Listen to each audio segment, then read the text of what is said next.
des décisions, de pouvoir encore redresser la barque, de pouvoir encore se donner complètement à Dieu, parce que les temps ne sont pas encore arrêtés, la grâce de Dieu est toujours présente, et que Dieu en soit béni et glorifié. Voilà, ce soir nous allons continuer le message de hier, que nous avons commencé hier soir, message important de la parole de Dieu, l'esprit de Jézabel dévoilé. Et nous avons vu hier soir qu'à travers la parole de Dieu, nous avons vraiment effleuré le sujet par rapport à la tolérance. Ce que le Seigneur dit dans cette église, ce que j'ai contre toi, c'est que tu tolères que la femme Jézabel enseigne mes serviteurs à se livrer à la débauche et à se livrer à l'idolâtrie. Et nous avons besoin rapidement que le Seigneur puisse nous bénir, parce que nous sommes dans un temps de tolérance sans précédent. Nous vivons une tolérance aujourd'hui. Les gens tolèrent en étant chrétiens. Ils tolèrent des choses qu'ils n'auraient jamais dû tolérer. Et nous avons besoin vraiment de revenir à la source même de la parole de Dieu. Il ne faut pas juste déclarer « j'aime la vérité, je suis pour la vérité », mais il faut encore revenir à la source de la parole de Dieu, parce que parfois nous avons des traditions que Jésus va appeler « vous annulez le commandement de Dieu au profit de vos traditions ». Et nous voulons, nous, ne pas tolérer, négliger la parole au profit de ces traditions. Les hommes ont dit à Jésus, pourquoi tes disciples ne se lavent-ils pas les mains avant de prendre leur repas? Jésus a dit, il disait, tes disciples annulent les traditions des anciens. Jésus a dit, et vous, pourquoi annulez-vous le commandement de Dieu au profit de vos traditions? Ça veut dire que la tradition des anciens avait pris la place du commandement de Dieu. Peuple du Seigneur, essayons de toute notre force que la tradition ne vienne pas prendre la place du commandement de Dieu dans nos assemblées. Je respecte les anciens, je respecte les traditions de mes anciens. J'en ai, vous en avez, mais quand la tradition de nos anciens vient entraver le commandement, on ne peut plus tolérer. Il faut agir, il faut intervenir et il faut ramener la puissance parole de Dieu parmi nous, et que Dieu en soit béni. Savez-vous que si je dois observer les traditions de mon peuple rome à 100%, je ne peux pas monter ici pour prêcher l'évangile. Alors j'ai eu un choix à faire. Soit tu prêches la parole de Dieu, soit tu observes des traditions que tu ne peux plus garder. Et que Dieu nous y aide et que Dieu nous fasse grâce. Nous sommes dans un temps particulier où aujourd'hui la tolérance a pris beaucoup de place. Ce que j'ai contre toi, c'est que tu tolères. Amen. La tolérance. Et nous allons nous occuper ce soir d'observer un peu notre vie, vue du ciel, vue d'en haut et non pas vue de la terre. Amen. Est-ce que vous le voulez? Le Seigneur regarde du haut du ciel et il va observer et il va nous confronter au message de sa parole ce soir. La parole de Dieu dit, je le relis pour vous, livre de l'Apocalypse, chapitre 2, 18, écrit à l'ange de l'église de Thyatire, voici ce que dit le Fils de Dieu. C'est lui qui a les yeux comme une flamme de feu et les pieds semblables à de l'airain ardent. Je connais tes œuvres, ton amour, ta foi, ton fidèle service et ta constance et tes dernières œuvres plus nombreuses que les premières. Ce que j'ai contre toi, c'est que tu tolères la femme Jézabel qui se dit prophétesse, enseigner et séduire mes serviteurs pour qu'ils se livrent à la débauche et qu'ils mangent des viandes sacrifiées aux idoles. Je lui ai donné du temps afin qu'elle se repente. Elle ne veut pas se repentir de sa débauche. Il l'a jetée sur un lit et envoyé une grande tribulation à ceux qui commettent adultère avec elle, à moins qu'ils ne se repentent de leurs œuvres. Je frapperai de mort ses enfants, et toutes les églises connaîtront que je suis celui qui sonde les reins et les cœurs. Je rendrai à chacun de vous selon ses œuvres, à vous tous, à tous les autres de Thyatire, qui ne reçoivent pas cette doctrine et qui n'ont pas connu les profondeurs de Satan, comme il les appelle. Je ne mets pas sur vous d'autres fardeaux, mais ce que vous avez, gardez-le jusqu'à la fin. Amen. Pour ceux qui n'étaient pas ici hier, Et cette lecture-là se trouve dans la parole de Dieu, dans le livre de la Révélation.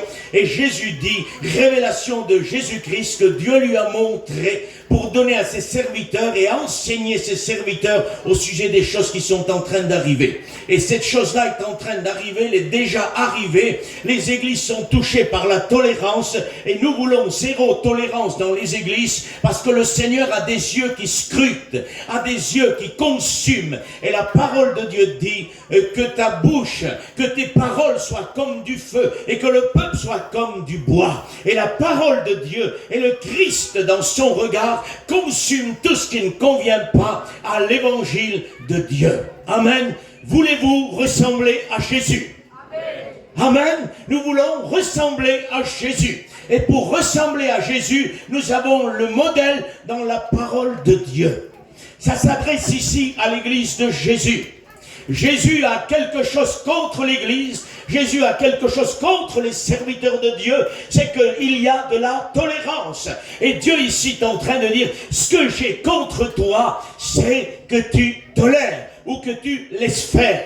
Ça veut dire que personne n'agit pas. L'enseignement de Jézabel était transmis là-bas à l'église de Thyatire et personne, ni les serviteurs, ni les chrétiens n'empêchaient cette femme de propager sa doctrine empoisonnée, mais au contraire, ils se soumettaient à cette doctrine et ils toléraient la parole de Dieu. Ils toléraient la doctrine de Jézabel et ils méprisaient plutôt la parole de Dieu. Est-ce que vous comprenez ça? Ils étaient confrontés au Christ et ils étaient en face d'un enseignement jézabélique. Et cet enseignement de Jézabel est très puissant.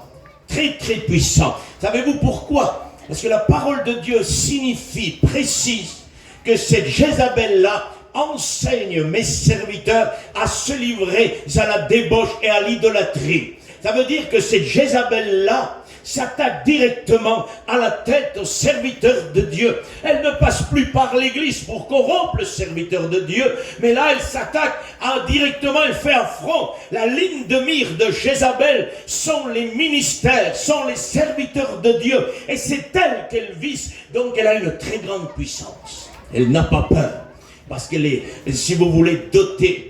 Elle est revêtue de la puissance de Satan. Et si on a le temps, on le verra. Elle est revêtue des ruses de Satan. Satan lui délivre la manière de faire. Je vous l'ai dit hier, je le répète ce soir. Le mot séduction, c'est le mot ici qui dit prendre quelqu'un par la main d'une manière si subtile qu'il ne se rend même pas compte qu'il a quitté le chemin. Et c'est le travail de Jézabel avec les serviteurs de Dieu. Les prendre par la main, les laisser toujours en prédication sur l'estrade, toujours en prière, toujours en lecture, mais quelque part les faire dévier de la puissante parole de Dieu et qu'ils acceptent la tolérance. Et une fois qu'ils ont accepté la tolérance, Christ dit, j'ai quelque chose contre toi, c'est que tu tolères. Et quand on est dans la tolérance, on a Christ contre nous et il a quelque chose à nous dire. Vous comprenez? Et ça, c'est les astuces de Jézabel, ça. Et l'enseignement jézabélique pouvait se faire soit en déformant l'écriture, en prenant l'écriture de la parole de Dieu et en la déformant et en portant le peuple à la tolérance. La Bible dit qu'il y en a qui déforment le sens des Écritures au profit de leur propre ruine. C'est très dangereux de déformer l'Écriture au profit de notre ruine. Quand quelqu'un déforme l'Écriture, il ne faut pas qu'il s'attende au ciel, il faut qu'il s'attende à la ruine complète de sa vie. Ce n'est pas le ciel qui l'attend, c'est la ruine qui l'attend. Nous n'avons pas le droit de déformer, de transformer l'écriture. L'écriture, elle est ce qu'elle est. On se plie ou on ne se plie pas, mais on ne la change pas. Amen. Je lui ai donné du temps pour qu'elle se repente, mais elle ne veut pas se repentir. Ça veut dire que cette personne-là avait pris sa décision. Où en sommes-nous, peuple du Seigneur? Après ce qu'on va écouter ce soir, après ce que tu vas écouter demain soir, samedi et dimanche jusqu'à la fin de la mission, qu'est-ce qui va se passer? Est-ce que nous allons nous repentir ou on va juste dire Seigneur merci, était bien beau cette mission, on s'est régalé et il n'y a pas de repentance, il n'y a pas de décision, il n'y a pas de nouveau départ, ça sert à rien du tout. Il faut qu'une mission soit empreinte de nouveau départ, de conversion, de rétrograde qui revient, de personnes qui disent Seigneur, nous avons compris. Ne vous bornez pas à écouter la parole de Dieu mais écoutez-la pour pratiquer. Ne vous trompez pas par de faux raisonnements. La parole ne se trompe pas. C'est nous qu'on se trompe quand on a de faux raisonnements. Oui. Cette femme Jézabel transmettait un enseignement en déformant l'écriture, et parce que les serviteurs de Dieu n'étaient pas assez fondés dans la parole de Dieu, cette Jézabel-là arrivait, si vous voulez, à faire déformer l'écriture, et les serviteurs l'acceptaient. Écoutez, j'aimerais que nous comprenions. Nous avons besoin d'être un homme de la parole de Dieu. Amen. Nous avons besoin d'être une femme de la parole de Dieu, d'être fondé, ancré sur la parole de Dieu, que personne ne peut venir déformer cette écriture et nous faire croire que c'est de cette manière-là que nous devons œuvrer, travailler ou pratiquer des œuvres, comme il est dit dans le texte, plus nombreuses que les premières. Parce que le texte le dit. Je sais, le Seigneur sait.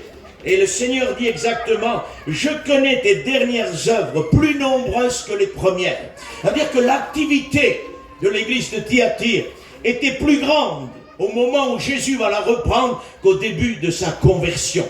Ça veut dire que quand elle servait Dieu dans l'intimité avec le Seigneur, les œuvres n'étaient pas autant grandes qu'au moment où elle a toléré. Et nous sommes dans un temps aujourd'hui où on doit revenir à l'intimité de Dieu. On doit rentrer de nouveau en Matthieu 6 dans notre chambre. Mets-toi quand tu pries, ouvre la porte de ta chambre, rentre dans ta chambre et cherche Dieu là-bas. Amen. Est-ce que tu veux rentrer dans ta chambre? Parce qu'ici, cette Jézabel-là ne rentrait plus dans la chambre. Le peuple avait toléré de ne plus prier, avait toléré de ne plus lire la parole de Dieu. Et aujourd'hui, comment se fait-il que nous avons toléré, que nous avons des chrétiens dans les églises qui ne prient pas, qui ne lisent pas, qui ne se consacrent pas, qui ne jeûnent pas? Comment se fait-il que dans un jeûne proclamé dans l'église, on se trouve à 20 personnes alors que l'assemblée est composée de 200 personnes? Comment se fait-il? Ça veut dire que parfois tu demandes aux gens, combien tu as de membres? 200 personnes, frère. J'aimerais te demander le jour de jeûne, combien de membres tu as? 20 personnes, c'est ton église. Les 200 qui viennent pour se divertir, viennent pour écouter, et viennent pour se passer le temps. Mais les hommes de Dieu, les femmes de Dieu, un jour de jeûne proclamé, quand ils ont la possibilité, ils sont là devant Dieu et ils cherchent Dieu. Tu as des gens qui disent, qu'est-ce qui nous reste à nous les chrétiens? On ne va plus sortir, on ne fait plus rien du tout. Il ne nous reste plus rien du tout. Il nous reste quoi? Mais que manger? Il nous reste ça encore de bon. Que manger? Avec ça, on va prendre beaucoup de kilos, beaucoup de diabète et beaucoup de maladies. Non, il reste encore quelque chose d'un peu mieux. Il reste encore de la prière. Il reste encore des jours de jeûne. Il reste encore de la consécration. Il reste encore un lieu secret de la chambre, là où on peut chercher Dieu. Tu t'ennuies, mange pas un sandwich. Va dans ta chambre, cherche le Seigneur. Tu t'ennuies, mange pas un paquet de chips devant la télé. Va te réfugier dans ta chambre, là où Dieu va te trouver seul à seul, avec le Père, le Fils et le Saint-Esprit. On n'a plus rien, nous, que manger. Non, on a tout. Christ dit dans sa parole, vous avez tout en lui pleinement. Et en Dieu, nous avons tout. Non. Un repas perce sa saveur en face de Jésus. Le repas suprême, je suis le pain de vie. Amen.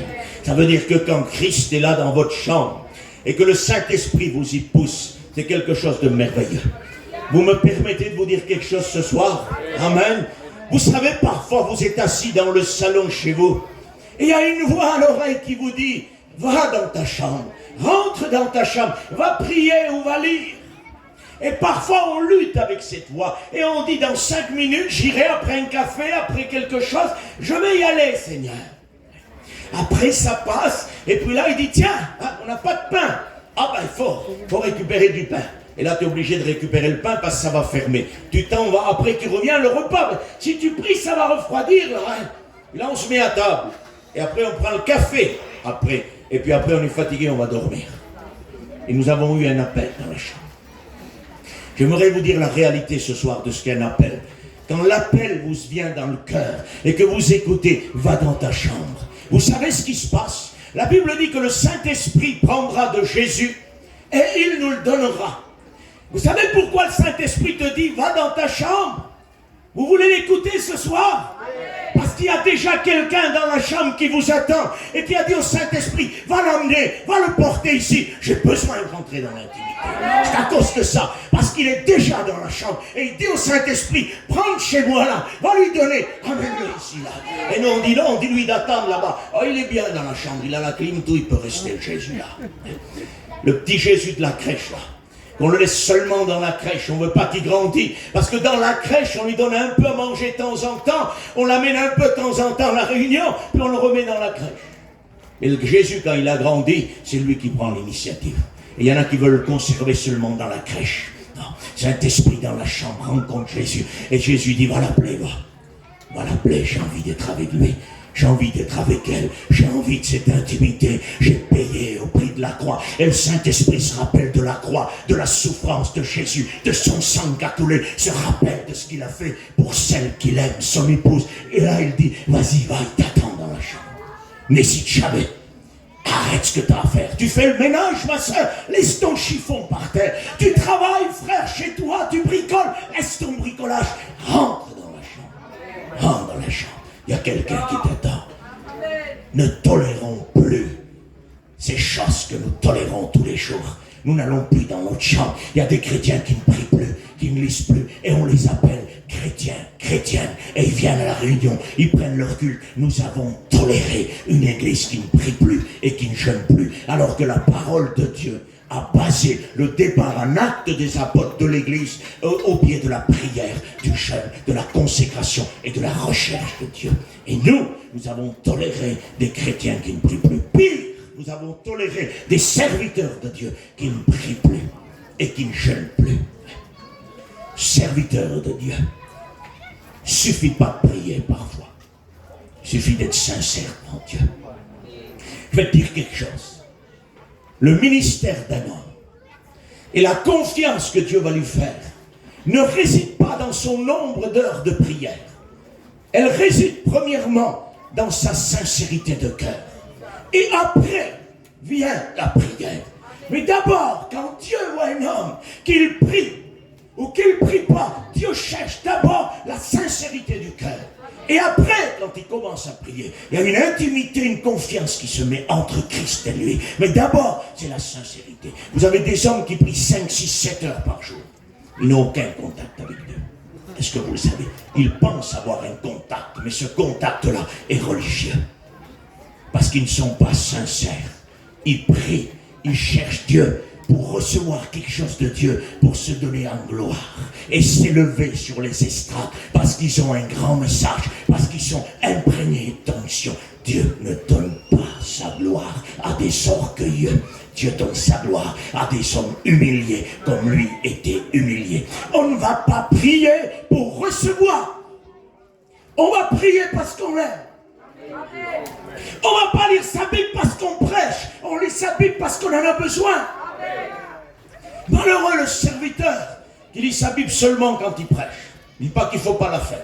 Il faut le faire. Il faut lire sa Bible quand on prêche.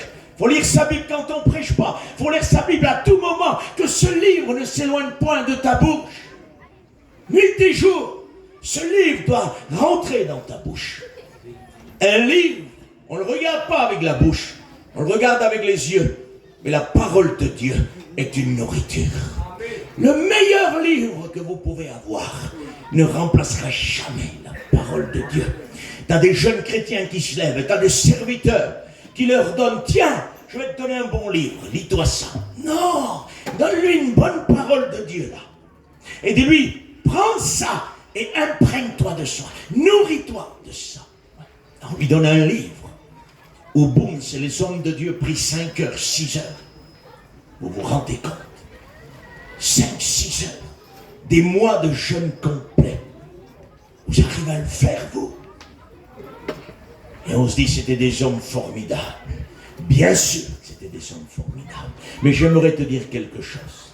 Par rapport à la responsabilité que ces hommes avaient, leurs 5 heures de prière, c'est rien du tout. Ils avaient 200 000 membres, certains. 50 000 pour d'autres sous leur responsabilité. Ils avaient des pays complets dans un réveil. Et vous croyez que 5 heures pour un pays complet, c'est beaucoup? Alors j'aimerais te dire qu'un serviteur qui prie une demi-heure pour une assemblée de 30 personnes, c'est plus que 5 heures pour tout un pays. Vous comprenez? Ça montre encore plus la faiblesse des hommes. Dieu a choisi pour un réveil, il prie que 5 heures pour un pays. C'est des hommes qui étaient faibles. Ils auraient dû prier constamment et en permanence. Mais non, ils n'ont pas pu le faire. Comme nous, on ne peut pas le faire parfois. Mais ce que Dieu veut, c'est notre sincérité. Que tu passes 2 heures, demi-heure, 10 minutes. Ce que Dieu recherche, c'est ta sincérité. Et ne dites pas ce que je n'ai pas dit. Le frère Fay a dit de ne pas prier longtemps. C'est pas ce que je veux dire. Si tu peux prier longtemps, avec l'intimité du Seigneur et par le Saint-Esprit, que Dieu te bénisse. Mais si c'est pour accumuler 5 heures de prière, pour après venir dire à tes frères, je suis fatigué là, je sors de 5 heures de prière. Assis-toi, va. Essaye déjà d'être touché par Dieu et après on verra. T'as maigri mon frère. Ouais mais attends, fait 15 jours que je jeûne. Quand tu jeûnes, a dit le Seigneur, parfume-toi, lave-toi, parfume-toi, prépare-toi, afin que seul le Père soit au courant de ce que tu fais. Les jeunes de l'église d'aujourd'hui, et on tolère ça, sont en cachette, n'est-ce pas? Pas du tout. Le monde entier, sur les réseaux sociaux, sont au courant du jeûne et de la prière de l'église. Quand quelqu'un va jeûner, il se prend en photo, clique, je jeûne aujourd'hui. T'as oublié la parole? La parole dit quand tu jeûnes, que personne ne sache que tu jeûnes. Ferme ton téléphone, ferme ta porte, ferme tout et va devant le Seigneur. C'est ça. On veut la vérité, on veut la parole. C'est celle-là et il n'y en a pas d'autre. Qu'est-ce qu'on cherche? Quand on se met lundi en photo jeûne et on ressort samedi en photo sortie de jeûne. Pauvre orgueilleux. Tu es en train de dire que tu as jeûné une semaine. Est-ce que vous comprenez ça? J'aimerais vous dire quelque chose. Quelqu'un qui jeûne une semaine et quelqu'un qui prie 5 heures devrait au moins recevoir assez d'humilité pour que personne ne sache ce qu'il a fait. Au moins ça. Parce que si vous passez 5 heures spirituellement devant Dieu et une semaine de jeûne, laissez-moi vous dire que quand tu vas t'asseoir à côté de quelqu'un, automatiquement ta coupe va déborder et va trembler par l'onction qui est sur toi. Ils sont 2 fois morts. Plus ils se consacrent, plus ils sont morts et plus ils deviennent religieux et sous la loi. Nous voulons l'activité de la grâce, une onction particulière. La grâce, on peut tout faire, frère. Non, pas du tout. Justement, c'est quand on est sous la grâce qu'on, j'ose le dire, qu'on ne peut plus faire les choses qui conviennent. Qu'on ne peut plus. Parce que la grâce de Dieu nous sauve. Dites de 11. La grâce de Dieu, source de salut, elle nous sauve. C'est pas fini. C'est déjà beau, mais ça continue. Elle nous enseigne. Amen. Le mot païdéna, ça veut dire ça vient du ciel. Tu prends un chrétien net nouveau, tu le mets tout seul dans le désert, tu dis c'est fini. Il n'a pas d'église, il n'a rien du tout. Il est net nouveau, la grâce l'a sauvé, il va l'enseigner. Là, je ne dis pas qu'il ne faut pas avoir nos églises. Il y en a trop qui se font des groupes là tout seuls. Des groupes sociaux là. Et se mettent tout seuls, n'ont plus de pasteurs, se créent des églises dans leur maison. C'est comme l'église de telle personne dans la Bible. Ouais, t'es plus là-bas toi. T'es là et t'as des églises en France. T'as pas besoin de te faire une église dans ta maison. Ou t'as pas besoin d'ouvrir un garage à 200 mètres pour faire une église d'une autre église. T'as des serviteurs qui se lèvent et dès qu'ils sont reconnus, ils veulent ouvrir une heure. Respecte l'ancienneté de celui qui t'a amené dans le ministère et n'ouvre pas quelque chose tout de suite. Reste là, accroché. Et si Dieu te donnera une direction, ton ancien, tu diras, t'es appelé pour telle chose. Vous comprenez ça? Nous sommes en train de vivre des choses particulières, des choses que nous avons tolérées. Et c'est rentré. Et on tolère ça dans notre mission. On a accepté ça. Et on ne peut plus. Vous savez pourquoi on ne peut plus? Parce qu'on n'a pas agi la première fois. Parce que quand quelqu'un à 200 mètres de l'église veut ouvrir un garage pour faire un local, on aurait dû dire stop au premier qu'il a fait ça. Tu n'ouvriras pas dans l'église ici. J'ai un groupe de personnes, amène-les là, à l'église. Le deuxième n'aurait jamais ouvert. C'est parce que tu tolères. Ce que j'ai contre toi, c'est que tu tolères. Nous avons toléré un. 2, 3, c'est fini. On ne peut plus arrêter aujourd'hui. Vous essayez de régler ça. On vous dit, vous savez quoi, frère, tu empêches l'œuvre de Dieu d'avancer. C'est comme si Dieu les aurait choisis à eux tous seuls. Et que les autres ne sont pas des hommes de Dieu avant eux. Et nos anciens qui nous ont précédés n'étaient pas des hommes de Dieu. C'est nous les jeunes qui arrivent aujourd'hui, qu'on a tout en main. On n'a rien du tout. Si je peux prêcher ce soir, c'est à cause des anciens. Si tu peux être là assis, là, c'est à cause de tes anciens. Si chapiteau est dressé, c'est à cause de tes anciens. Ne déplaçons pas les bornes anciens. Ne tolérons plus ça. L'ancien me bloque, si tu vois, toujours bloqué là. Ouais, s'il n'y a pas l'ancien derrière toi, tu casses tout. Ouais. Parce que l'ancien, c'est une borne. Et il protège, et il sécurise. Parce qu'il y a des estrades spirituels aujourd'hui qui déplacent la spiritualité des anciens. On vous parle d'anciens véritables, non pas d'anciens d'âge. On parle d'anciens dans leur maturité spirituelle. Type des 24 vieillards qui ont pour maturité, les caractéristiques de maturité, sagesse et intelligence spirituelle. Respectons ces hommes-là. Et respectons les hommes de l'Écriture. Quand quelqu'un te dira, tu ne bouges pas parce que je ne veux pas que tu bouges, tu es en danger. Mais quand quelqu'un te dira, tu ne bouges pas parce que la Bible dit ainsi, tu es en sécurité. C'est un homme de la parole de Dieu. Mais parfois, on n'amène plus la parole de Dieu dans nos discussions. Et nous avons toléré ces choses-là. Nous avons accepté cela. Aujourd'hui, on tolère qu'un jeune chrétien vient à l'église pendant quelques mois, et parce qu'il prend sa Bible, et parce qu'il prie, et parce qu'il est toujours en activité, il est appelé au ministère, il se retrouve à Gien dans une année après. C'est pas ça. Les caractéristiques de l'appelé. Je trouve en Timothée 3, si quelqu'un désire l'œuvre d'évêque, il désire une œuvre excellente, mais il faut que celui qui désire cette œuvre ait 17 conditions d'intuition dans le ministère.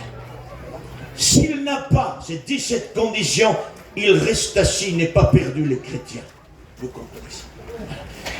Qu'on les éprouve d'abord, et qu'ensuite on les envoie à Gien, si vous préférez. On les envoie à Gien, et on les éprouve après. C'est trop tard. Essaye de dire à quelqu'un que tu as envoyé à Gien. Essaye de l'éprouver après. Dire, hey, tu vas envoyer à Gien, parce que quand ils sortent de Gien, c'est des papes de Rome. C'est des apôtres. J'ai fait mes écoles. Et alors, tu as fait ton école. C'est même pas là, le début, c'est juste le commencement du début. L'école, quand tu sors de l'école, c'est là que tout va commencer. C'est là que Satan va faire trembler ta maison, ton foyer, qui va t'écraser si tu n'es pas un homme de Dieu pour écraser Satan. Parce que le ministère, c'est pas prêcher une fois par semaine ou ce que tu veux. C'est être établi de Dieu. Et Jésus a dit, vous marcherez sur la puissance de Satan et rien ne pourra vous nuire. Et quand tu t'engages dans le ministère, il faut savoir que Satan va vouloir t'écraser. Alors il va falloir être attaché à Dieu pour écraser Satan. C'est tout. Nous sommes ici en train de tolérer des choses qui ne conviennent pas. Vous me donnez quelques minutes, on va avancer, il est 10 heures, on va commencer à avancer un petit peu, puis on va laisser le temps à la prière, bien sûr. Et nous avons toléré des choses. Hier, nous avons vu de la tolérance par rapport au péché à travers les réseaux sociaux et les télévisions que nous autorisons. Nous voyons ce soir de la tolérance par rapport aux chrétiens qui ne prient pas, qui ne jeûnent pas, qui ne se consacrent pas, par rapport aux étudiants parfois qui se prennent pour des anciens et nous n'agissons pas. C'est une tolérance, ça. Un étudiant n'est pas un ancien, c'est un étudiant. Il y a un rang, il faut le respecter. Vous comprenez ça? Il y en a qui croient prêcher mieux que les anciens. Je demande pardon à Gagou, ancien parmi nous. Peut-être, excusez-moi, peut-être qu'ils vont prêcher, excuse-moi Gagou, c'est vraiment pas le cas, mais peut-être que vous allez prêcher mieux que Gagou. Peut-être. Mais n'oubliez jamais quelque chose. Il y a 40 ou 50 ans d'expérience que jamais de la vie nous rattraperons. Il faudra qu'on ait 50 ans et il aura 100 ans si le Seigneur n'est pas revenu d'expérience. Vous comprenez ça? Il n'y a pas de la prédication. Il y a une vie livrée, fondée dans la parole de Dieu. Et c'est ce que nous voulons. Tu veux empêcher les garçons d'aller au ministère? Non. Mais je veux empêcher ceux qui se disent appelés d'aller au ministère. Et de laisser la place libre, parce que la place est rare à chien. De laisser libre pour ceux qui sont réellement appelés. C'est tout. Il faut de l'humilité, il faut de la maîtrise de soi. Il ne faut pas aimer l'argent pour aller au ministère. C'est dans les 17 conditions. Si vous aimez l'argent, vous n'êtes pas fait pour le ministère. Vous ne pouvez pas vous maîtriser dans votre conduite, vous n'êtes pas fait pour le ministère. Il faut une maturité pour le ministère. Vous n'en avez pas, vous n'êtes pas fait pour le ministère. Mes frères, il va grandir. Non, ça c'est avant l'engagement du ministère. Ne nous trompons pas. Quelqu'un qui s'engage dans le ministère, si vous voulez bibliquement parler, c'est quelqu'un qui est déjà assez mature pour s'engager dans la responsabilité du ministère de la parole. Donc c'est pas à partir de là qu'il va grandir. Il faut qu'il soit déjà grand, Dieu. Parce qu'on ne confie pas des richesses à des enfants. Et quand on rentre dans le ministère de la parole, nous avons les âmes des personnes dans nos mains. Soit on les construit, soit on les détruit par la parole. Ne l'oubliez pas, il y a deux paroles. Une parole incorruptible de Dieu et la parole corruptible des hommes. Et du haut de l'estrade, si on a une parole corruptible d'homme, on va détruire les âmes. Et si on a la parole de Dieu, on construira les âmes. Alors on ne s'amuse pas ici sur l'estrade. On est ici sur l'estrade parce que Dieu l'a désiré. Vous comprenez ça? Nous allons avancer ce soir. Ce que j'ai contre toi, c'est que tu tolères. Parce que vous comprenez que ce soir, et les autres soirs, bien sûr, pas parce que moi j'ai prêché, il faut vraiment tout miser sur ce soir, c'est pas ce que je veux dire. Toute la réunion de cette mission, de semaine qu'il y a eu, si c'est pour avoir écouté et ne pas pratiquer, ça ne sert à rien. Je lui ai donné du temps, mais elle ne veut pas se repentir. Ça veut dire qu'elle écoute les choses, elle les reconnaît peut-être même par un amen, mais elle ne se plie pas à ce qui est dit. Elle ne veut pas. Elle a pris sa décision. Elle reste comme elle est. Il ne faudrait pas que ça soit comme ça. Il faudrait qu'à l'issue de cette mission, dimanche matin, vous sortiez d'ici et que vous sentiez que votre cœur repentant est en train de prendre une direction nouvelle maintenant. Et tout ce poids que nous avons généré sur nos épaules à cause de la tolérance va s'éclipser. Et on va rentrer dans une dimension spirituelle plus riche que ce que nous avons connu. À nous de voir ce que nous voulons. À quel pourcentage l'Église est-elle impliquée dans le monde aujourd'hui? Avez-vous réfléchi déjà à ça? Si on devrait dire sur une échelle de 1 à 100%, à quel pourcentage l'Église de Jésus-Christ est impliquée dans le monde? L'idéal serait à 0%. Mais elles ne le sont pas à 0%. Est-ce que nous sommes impliqués à 10% dans la convoitise du monde, dans les désirs du monde? L'apôtre Paul dit en Romains 13, ne vous souciez pas de la chair pour en satisfaire les convoitises, mais remettez le Christ dans toute sa grandeur. Combien? 10%, 20%, 40, 60, 80, 100? Quel est notre niveau d'implication? J'aimerais vous poser une question et me la poser ce soir. Est-ce que nos anniversaires ne ressemblent pas aux anniversaires du monde? Quand un chrétien fait un anniversaire, et nous tolérons ces choses, un chrétien fait un anniversaire aujourd'hui, il n'y a pas de différence entre un anniversaire chrétien et un anniversaire de non-chrétien. C'est les mêmes convoitises, les mêmes désirs du luxe. Nous voulons des choses grandes. C'est pour le petit.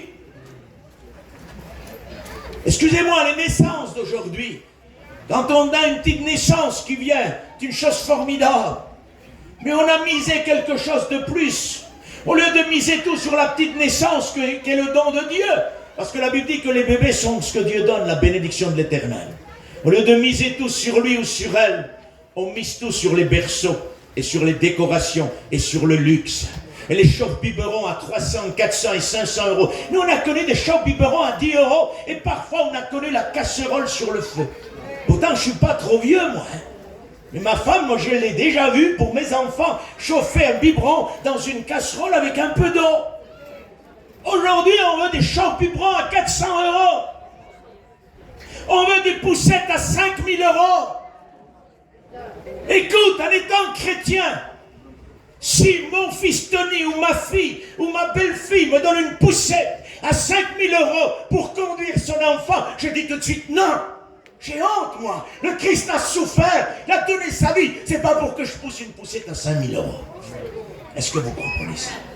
Jamais de la vie.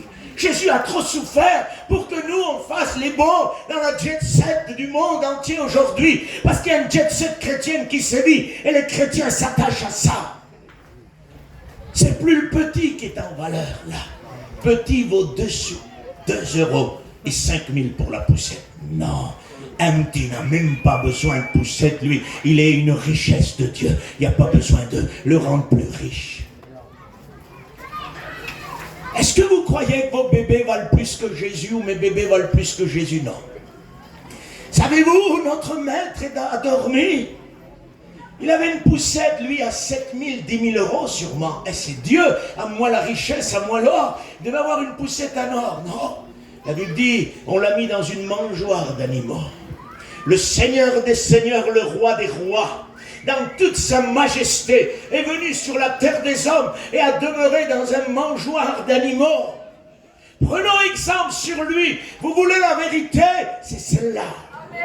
On ne doit plus tolérer parmi nos chrétiens ça. On ne doit plus tolérer parmi nos foyers. Et on doit commencer d'abord dans le foyer. Parce que si ce soir je voudrais vous dire, n'achetez plus des choses trop chères pour vos enfants, et que mon fils Tony rentre avec une poussette à 5000 euros, vous savez ce que vous allez dire? Il faudrait qu'il regarde un peu ce qu'il fait son fils. Parce qu'on doit gérer d'abord notre foyer. Et après l'administration de l'église. Vous comprenez ça? On n'a pas le droit, on ressemble au monde. Oui. Avez-vous vu les naissances aujourd'hui? On peut continuer quelques instants, les frères et les frères. Vous avez vu la modernité de nos peuples? Quand il y avait une naissance qui arrivait, on n'en parlait pas trop. Hein. Les anciens ici savent ce que je veux dire. Ce n'était pas un sujet de gloire. Une femme qui attend un berceau. Voilà, on attendait le petit, mais voilà. Aujourd'hui, on fait des fêtes. Je crois que ça s'appelle baby shower. C'est ça, non? Si je me trompe, pardonnez-moi, ne m'entraînez pas en rigueur. Mais j'aurais eu honte, moi, devant mon père et ma mère, d'amener une fête pour montrer quelque chose comme une photo, j'en dis pas plus. Où on va, peuple du Seigneur?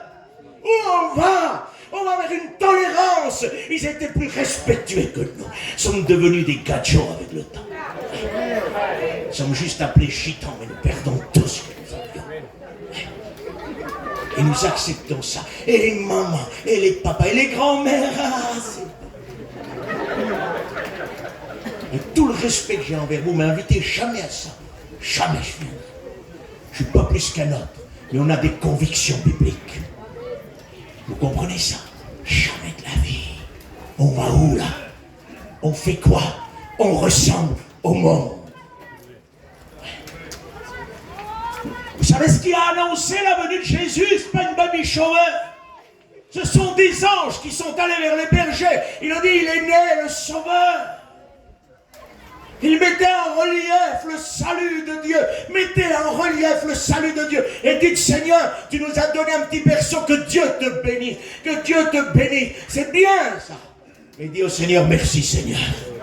Toute la valeur, c'est à toi qu'on la donne. Comme les anges ont donné valeur à toi, à ta personne. Et non pas aux choses qui entourent du monde. Nous voulons donner gloire à ton nom. Et non pas à tout. Comprenez ça? On ressemble au monde. On a trop toléré. Nos anniversaires sont des anniversaires qui font honte à ceux qui n'ont rien. L'apôtre Paul dit, en relation avec la Sainte Seine, vous faites honte à ceux qui n'ont rien. Un a mangé déjà, il vient manger plus, il boit plus, il y a des tables en abondance, c'est ce qu'il voulait dire. Vous faites honte à ceux qui n'ont rien. Nous sommes, nous les chrétiens, en train de faire honte à ceux qui n'ont rien. Nous étalons nos anniversaires sur les réseaux sociaux. Le monde entier visionne l'anniversaire que les églises font, conformé complètement au monde. L'anniversaire est une chose importante. Vous savez, si je ne fais pas l'anniversaire de mon petit, c'est grave. Tu crois que c'est grave? Tu sais d'où ça vient l'anniversaire? Ça vient de la Grèce. C'est la déesse Artémis qui a lancé ça. Artémis, on faisait un cercle comme nos gâteaux, on y mettait des bougies dessus, et la fumée des bougies donnait une adoration à Artémis. C'est ce que nous faisons, nous, inconsciemment, bien sûr, on n'adore pas Artémis, mais on s'attache à des choses païennes du monde, qui n'ont rien à voir. Et qu'on le fasse parce qu'on est habitué, c'est une chose, mais on a donné tellement d'importance à ça. Il y en a qui annulent des missions, parce qu'il y a un anniversaire. Tu ne peux pas les prêcher, pasteur, c'est l'anniversaire de ton petit-fils. Et alors, il y a une âme qui va se perdre. Il y a une âme qui a besoin, qu'elle souffre, et elle a besoin d'être là, où le besoin réel y est. Comprenez ça? Nous avons toléré ça parmi les chrétiens. On ne peut plus essayer d'enlever l'anniversaire du milieu de nos chrétiens. Vous allez voir ce qui se passe. Vous me donnez quelques minutes. Nos mariages. Ah, c'est intéressant. Nos mariages ressemblent-ils à des mariages chrétiens ou nos mariages ressemblent à des mariages de non-chrétiens? Qu'est-ce qui différencie nos mariages des mariages non-chrétiens, si ce n'est juste la prière du serviteur de Dieu ou de la prédication qu'on fait pour imprégner, mettre notre tampon dans le mariage? Mais à part ça, il y a de l'apéritif, de l'alcool à la rentrée, il y a du champagne au gâteau, il y a de la bière, il y a tout ce que tu veux, et on sort de là. Oh, si on a un alcool texte, on est sous. C'est normal ça? Je marie ma fille et alors? Et alors? Marie ta fille avec du chef. Ça suffira bien. Frère, c'est pas méchant. Jésus aussi a transformé l'eau en vin. Mais Jésus n'a pas bu de vin. Et ne déformons pas la parole de Dieu. Il n'y a rien qui dit que Jésus a bu du vin. Il était saisi, et il était lié au vœu du Naziréen. Il n'a jamais goûté le vin, Jésus. Vous comprenez ça? Seulement ce qu'il a partagé avec ses disciples-là. Lorsqu'il a mis la nouvelle alliance, il nous a donné à nous un ordre que nous comprenions que le vin que nous utilisons est une communion avec lui. Et dans le miracle de Cana, le Seigneur a voulu nous montrer que de l'eau qui n'a aucun goût, aucune saveur, quand Christ vient dans une vie, la saveur vient. Les témoignages que nous avons écoutés, c'est ce qu'il a voulu nous dire. Jésus aussi est allé dans un mariage pour faire un miracle. Va dans un mariage pour faire un miracle. Que Dieu te bénisse. Va. Mais si c'est pour aller boire un apéritif, pour boire du vin à table, parce qu'attendez, hein, ah non, c'est un mariage chrétien. Apéritif à l'entrée, vin sur les tables, bière à l'apéritif, champagne avec le gâteau. Il manque quoi? Le digestif. Il manque quoi? Que Dieu nous fasse grâce. Nous avons toléré ces choses-là. Écoute, le Saint-Esprit est précis. Il y a des gens dont leur cœur s'est fermé par rapport à ce que j'ai parlé du mariage. Tu ne devrais pas fermer ton cœur.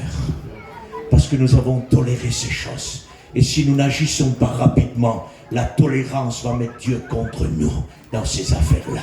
Et nous avons besoin d'écouter Dieu. Pour ma part, je suis obligé de continuer. Même si tu n'es pas d'accord, même si tu ne veux pas le comprendre, on est obligé de continuer. Est-ce que vous comprenez ça? Nous avons besoin. Écoutez, des mariages chrétiens ne doivent pas être extravagants. Est-ce que c'est normal que des chrétiens font des mariages extravagants? Vous croyez que c'est normal de payer des robes 10 000 euros? Vous croyez que c'est normal de marier à 2 000 euros? Il y a de nos frères chrétiens qui meurent de faim. Et quand on fait une offrande, on a 25 euros dans l'offrande. Et quand on fait un mariage, on est à 25 000 euros. Et dans l'offrande, on n'est pas capable de me donner au pasteur pour gérer l'église une 200 euros par semaine. Quels sont les sentiments qui sont en nous? Où avons-nous mis la valeur des choses? Dans l'œuvre de Dieu ou dans l'œuvre des hommes? Dieu a dû se tromper. Parce que le premier mariage, c'est Dieu qui l'a fait. Et Dieu n'est pas un gitan, n'est pas un Rome, n'est pas un Espagnol. Il est divin. Il a mis Adam et Ève ensemble. Et le Seigneur, on devrait lui dire, tu t'es trompé quand même. Où c'est qu'il est le décorateur? Où il est le photographe? Où elle est la robe d'Adam, d'Ève? Où il est le costume d'Adam? Il n'y a rien de tout ça. Il y a une bénédiction. Dieu les a mis ensemble. Il a dit prospérez, remplissez la terre. Il les a bénis. Et dans un mariage, c'est ce qui compte, c'est la bénédiction que le Seigneur met sur les chaînes. Et t'as des personnes qu'après, ils partent en voyage de noces. Dans les chrétiens, voyage de noces. Tu vas où en voyage de noces? Nos anciens n'allaient pas en voyage de noces.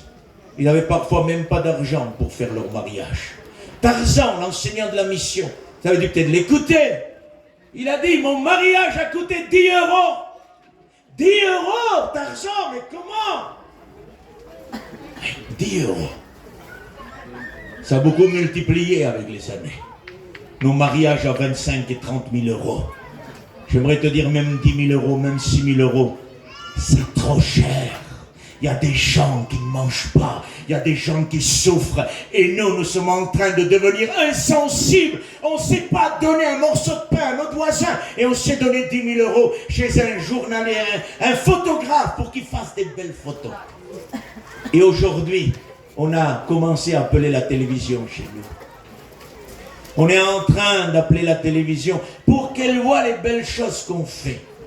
Nous sommes en train d'étaler la misère de l'Église, ce que nous faisons dans nos mariages chrétiens, qui ne ressemblent plus aux mariages chrétiens. Nous sommes en train d'étaler tout ça sur les photographes et la télévision qui vient. Mariage gitan à Nîmes, le Rome fait va faire un mariage, il va amener la télé. C'est ça. Pas besoin de télé, pas besoin de rien du tout. On a besoin que Dieu bénisse nos enfants.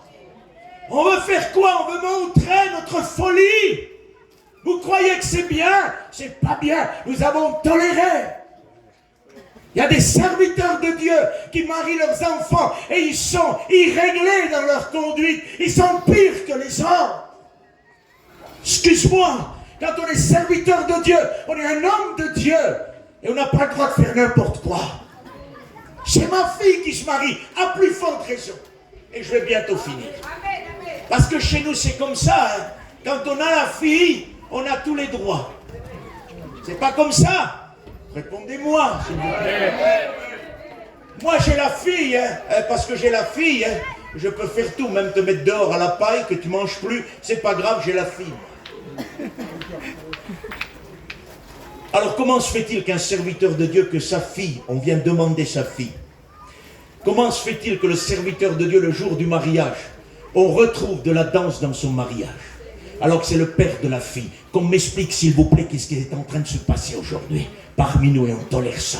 Parce que parfois, t'as pas la fille, t'as pas le choix. Et personne n'est pas chrétien, t'as pas le choix. Tu t'humilies. Mais quand t'as le choix, comment quand la fille est venue, on la demande? Ça se passe comme ça chez vous, chez nous aussi. Et c'est pas plus mauvais chez les autres si ça se passe d'une autre manière. Chez nous, c'est comme ça, c'est tout. On vient de demander. Ben moi, on vient de demander ma fille. Je dis quoi? Bon, mais c'est bien. Mais écoute, dans le mariage, on est chrétiens, toi et moi, pas d'alcool, pas de danse, rien de tout ça. Ah non, mais attends. Nous avons la tradition des anciens. Tu sais bien que nous, on danse un peu avec la mariée, tout ce qui suit. Eh bien, tu laisses ma fille là, et que Dieu bénisse ton garçon. Parce que je ne me corromprai pas, parce qu'on a une tradition des anciens. Parce que dans l'église de Jésus, on ne danse pas, ni chez les Espagnols, ni chez les Catalans, ni chez les Roms, et ni chez les voyageurs. Chaque personne, la danse n'est pas acceptée. Amen. On m'a dit un jour, moi, on ne danse pas vilain, frère. Heureusement, il ne manquerait plus que ça. Il ne manquerait plus qu'on danse vilain. On ne danse pas vilain. Écoute, dans la parole de Dieu, la trace de la danse a coûté la tête à un homme de Dieu. Et nous, l'église, on veut la danse. Comment veux-tu faire? Tu vas amener un peu une dot pour la marier, lui donner quelque chose, on te la donne à danser. Il y a un homme de Dieu, je vais t'expliquer une expérience, qui était dans un mariage. Et puis quand c'était le moment de donner, vous savez comment on fait quelque chose? Il fallait danser un peu avec la mariée, et puis il faisait un tour de piste là, puis il donnait ce qu'il avait donné. Les chrétiens qui se sont avancés, des serviteurs qui se sont avancés, on leur a donné la belle fille, la fille là, pour faire un pas de danse, puis voilà, ils ont mis le billet. Il y a un homme qui s'est avancé, sachant ses convictions. On ne lui a pas demandé de danser, on lui a demandé de prier. Tout à fait différent. C'est ce que vous vivrez. Que dans un mariage, quand vous rentrez, les gens vous honoreront, vous respecteront. Mais s'ils ne vous respectent pas, c'est qu'on ne se respecte pas assez. Et qu'on accepte. Il faut qu'on soit des hommes de Dieu. Nous ne tolérons plus de la danse dans nos mariages. C'est impossible. La tradition des anciens le fait. Jésus a dit, pourquoi vous annulez le commandement de Dieu au profit de votre tradition? Pourquoi? Frère David a dansé, il y en a qui disent. David n'a pas dansé dans un mariage. David a dansé devant l'Éternel. Et la danse du peuple juif était une danse qu'on connaît, il lève les mains, il bouge un peu, c'est bien. Ne croyez pas qu'il a dansé la lambada ou ce que vous voulez, David. Non. C'est déformer la parole, se faire des prétextes là. Parce qu'on ne peut pas se défaire de ça. Stop, stop, stop. Frère, nous on est anciens, tu ne nous respectes pas. Excusez-moi, je vous respecte avec tout mon cœur. Mais que vous soyez anciens, la parole de Dieu est plus ancienne que vous. Le livre de Daniel dit, l'ancien des jours s'avança. Et ça, c'est le Jésus de Nazareth, le Père Céleste. Il est plus ancien que tout le monde de ce soir ici. Et lui s'avance, c'est à lui qu'on doit respecter. L'ancien des jours s'est avancé. Il n'y a pas autre respect à donner à lui, parce que c'est lui. Où en es-tu? As-tu toléré dans les choses que j'ai dit dans ton ministère ou dans tout ce que tu as? Il faut que nous comprenions. Arrêtons de tolérer. Arrêtons. Où en sommes-nous? On a des anciens. Je vais finir, vous le promets. Il est 10h20, je vais finir. On a des anciens, il faut les respecter. Ouais. Et à cause de ça, on est capable de mettre dehors d'un mariage Jésus parce qu'il n'est pas d'accord avec ce qu'on fait dedans. Vous croyez qu'on a le droit de dire, excuse-nous, on a nos anciens, on a la tradition des anciens, s'il te plaît, tu restes 5 minutes dehors, va. Parce que parfois, c'est ce qu'on te dit, hein. Mais toi, tes serviteurs, au moment où ils vont danser, retire-toi, mets-toi dehors. Et on est en train de dire à Jésus, va, parce que Jésus vit en nous. Vas-y, va te mettre un peu dehors. On est en train de tolérer des choses qu'on n'aurait jamais dû tolérer. Jamais dû. Mais qui? Jean-Baptiste, voyant venir beaucoup de gens à son baptême, dit, mais qui vous a appris à fuir la colère à venir? C'est-à-dire par le baptême d'eau. Qui vous a appris? Vous savez ce qu'on aurait dû faire? Ne jamais tolérer ces choses. Ouais. Je le prends chez moi, chez les Roms. On aurait dû, à un moment donné, où le premier mariage chrétien s'est fait, et que la danse était toujours présente, un peu moins de rigueur de ce qu'elle était avant, on aurait dû dire, on n'a pas le droit de faire ça, on est chrétien. Mais avant de laisser les gens arriver dans le mariage, les baptiser avant, on aurait dû dire le jour de la personne qui veut se baptiser, tu sais que ça, tu ne pourras plus le faire. Tu sais que ça, tu ne pourras plus le faire. Tu sais que ça, tu ne pourras plus le faire. Et les gens auront su où y mettre les pieds. Parce que parfois, on croit qu'on peut venir avec nos traditions. Mais non. Qui vous a appris? Il faut donner avant de baptiser la personne ce qu'on peut faire et ce qu'on ne peut pas faire. Alors, serviteur de Dieu chrétien, ce n'est pas juste sur l'estrade qu'on est chrétien et serviteur. Il faut être des hommes de Dieu pour ne pas tolérer. Nous allons prier Dieu. Seigneur, notre Père et notre Roi, nous te bénissons de ce que tu es roi, maître et sauveur. Je te demande pardon pour toutes les fois où j'ai toléré dans ma vie. 1000 fois pardon pour la tolérance dans mon foyer, au niveau de mes enfants, de mon ministère. Quand on demande pardon, je me repens. Elle ne veut pas se repentir. Tu lui as donné du temps, mais elle ne veut pas se repentir. Mais moi, je veux me repentir et te demander pardon pour toutes les fois où tu as trouvé de la tolérance en moi, Seigneur. Pardon. Tu as trouvé de la tolérance chez ma femme. Pardon. Chez mes enfants. Pardon, Seigneur. Nous ne voulons plus tolérer, nous voulons zéro tolérance, nous voulons reprendre la direction de ta parole puissante. Parce que quand nous déclarons, nous voulons la vérité c'est celle-là, Seigneur, zéro tolérance. Et au nom de Jésus, merci Seigneur, que Dieu vous bénisse, priez le Seigneur.